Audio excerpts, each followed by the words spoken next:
Rocky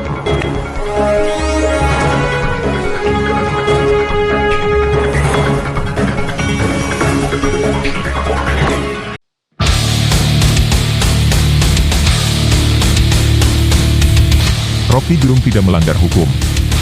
Oleh M. Rizal Fadilah, pemerhati politik dan kebangsaan.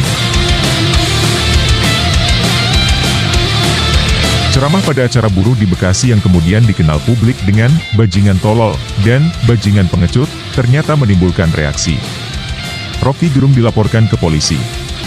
Pro dan kontra muncul, meski ruang politik sebenarnya lebih besar daripada ranah hukum. Status quo versus oposisi. Rocky memang cadas dan keren dalam menggerung. Refli Harun pun ikut-ikutan dikaitkan. Ada-ada saja. Di negeri yang sedang sakit memang, segala kerasa. Orang senyum dianggap mengejek, berdehem dinilai melecehkan, batuk dipandang sebagai marah-marah. Nah, diusap untuk diobati dijawab dengan jeritan kesakitan. Dikira menganiaya. Di negeri sakit semua jadi serba salah. Mengajar kebaikan pun bisa dipersekusi.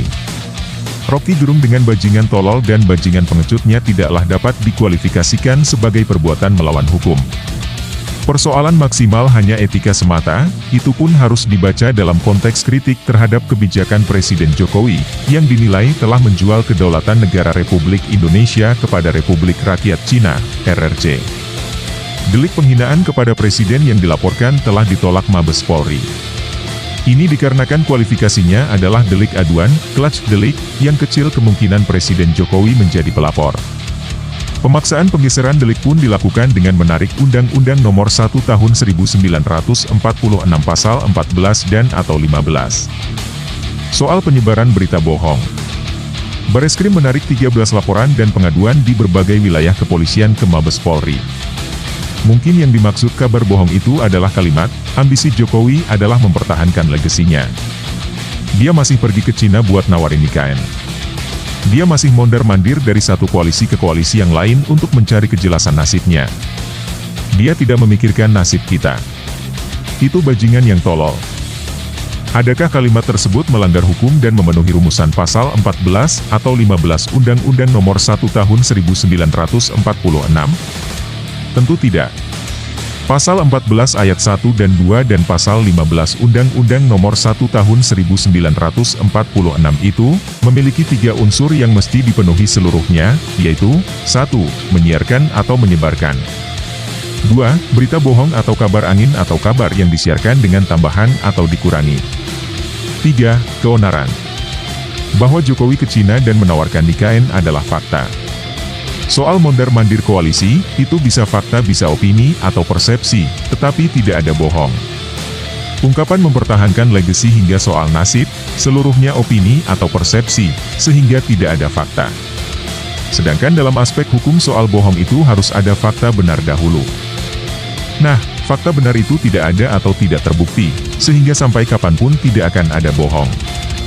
Ucapan Rocky Gerung tidak melawan fakta, benar. Hanya pendapat, persepsi atau opini. Dan untuk ini semestinya ia tidak bisa diadili. Demikian juga dengan menimbulkan keonaran, atau onrustverwekken. Hingga kini tidak ada batasan yang jelas menurut peraturan perundang-undangan. Dalam hukum pidana, tanpa kejelasan batasan, tentu tidak dapat dipidana. Jika tafsir menjadi bebas, maka di samping melanggar asas keadilan, juga membuka peluang bagi adanya rekayasa keonaran. Apa yang diungkapkan Rocky Gerung dalam acara buruh di Bekasi, tidak memiliki dasar untuk dilaporkan ke pihak kepolisian. Jika dilaporkan pun tidak layak diproses. Dan jika diproses juga tidak memenuhi unsur delik apapun. Yang terdekat adalah soal penghinaan dan hal itu sudah jauh-jauh ditepis. Jokowi tidak merasa terhina. Kini masalah itu sebenarnya bukan pada hukum, tetapi politik. Artinya, kriminalisasi untuk kepentingan politik.